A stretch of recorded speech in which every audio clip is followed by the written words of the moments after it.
Favourite time of the week, Chris? Weekly wrap time, Friday afternoon, and the weekend's here. And what a huge week it was with the Melbourne Cup being run on Tuesday. We had a runner, but let's talk about Without a Fight first. Caulfield, Melbourne Cup double. What a run! Yeah, it just shows again, doesn't it, how good these overseas stayers are. They dominate ours when they come down here, and he's all class, that horse. And I guess in hindsight was the obvious pick for the Melbourne Cup after he's running the Caulfield Cup. You didn't take that tip, did you? I'll tell you a story about that when you finish talking about him. Is that going to come back to sting me? No. Hugo jumped out of bed on my 12-year-old jumped out of bed at 5:45 on Tuesday morning, grabbed $5 off his mantelpiece and said, "Without a Fight, Dad." And did you put it on for him? I did, actually. Yeah. Might have put a little more on, and now he's trying to get the whole thing back. But he's a smart boy, Hugo. Split it between the kids. We're all good. Yep, happy days. So that was a great run, and then we had our one of our favourites, Rev Miss. She ran round a couple of races after the Cup with the winning jockey on board, and just the run of the race didn't go her way, but still a very good fifth, and it was a great thrill for the owners. Yeah, mate, it's a huge day, and I think it's a great achievement for all the owners there to be involved in such a day like that, and to have a runner there. Obviously, it's good to be a spectator on those days, but to be involved on the inside, if you like, and have an actual runner is unreal. And the race just didn't pan out for her. She desperately would have loved a horse to cross her and lead her, but she was there in the inside gate.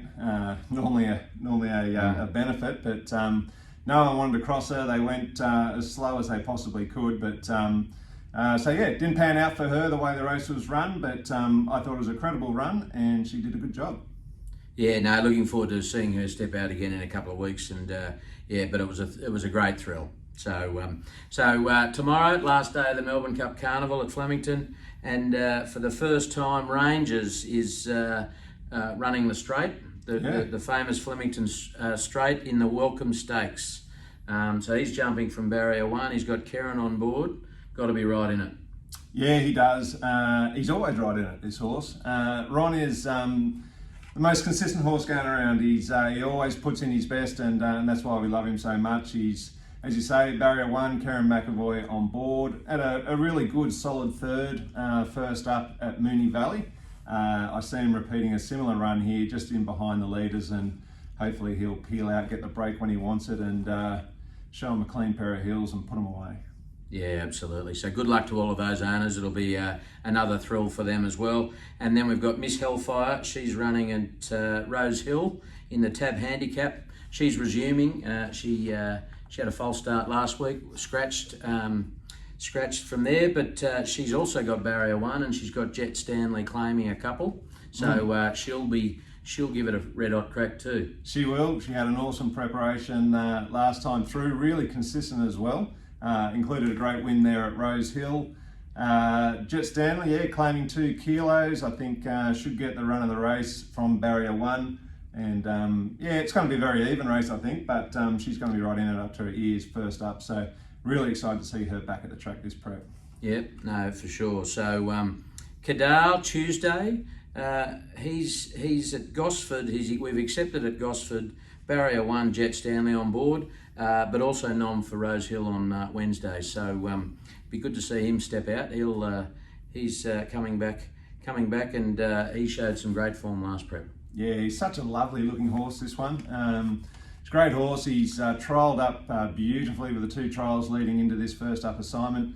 I expect him to take another step forward this prep. I think we've got a good one in front of us. So pretty excited what we're going to see, and I think he'll perform very well first up and should be right in it, depending which race he goes in. Yep, and either or.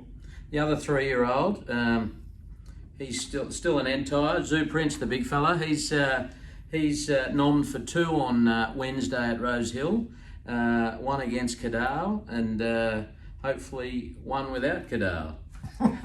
Yes. So he's, lovely Zoo Star colt, as you say. He's still an Entire. This is probably the preparation which is going to determine whether he stays that way or not. But very talented horse. He's a big, solid unit.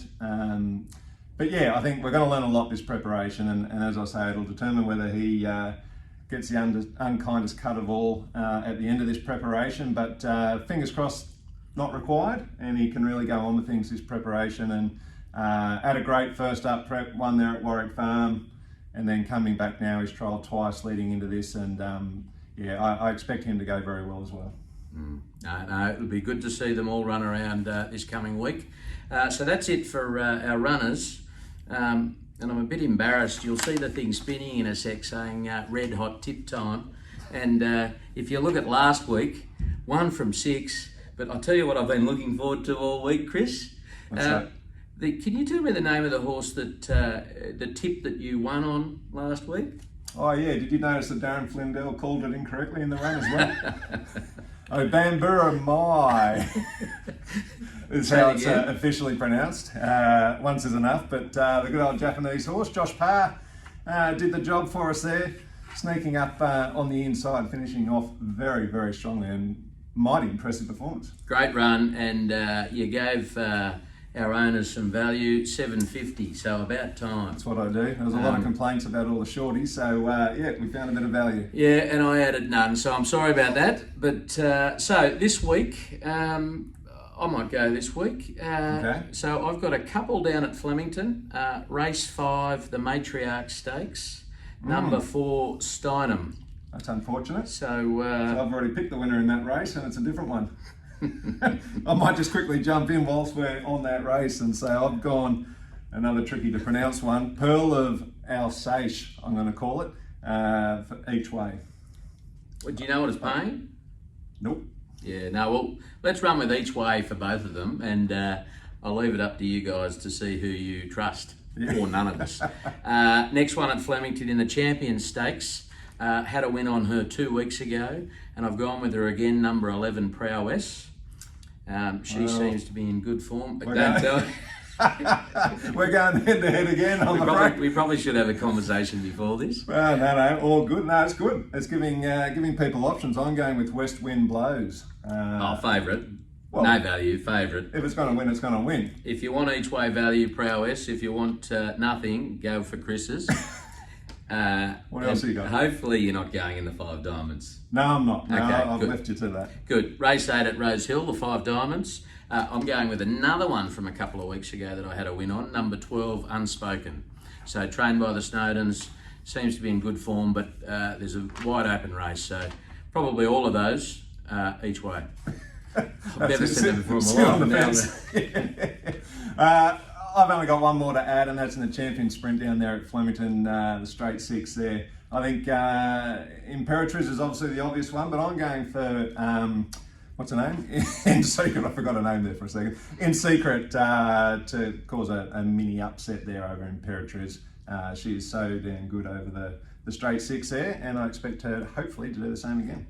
You know what? I was actually going to go In Secret, but I thought you'll do Imperatriz for sure.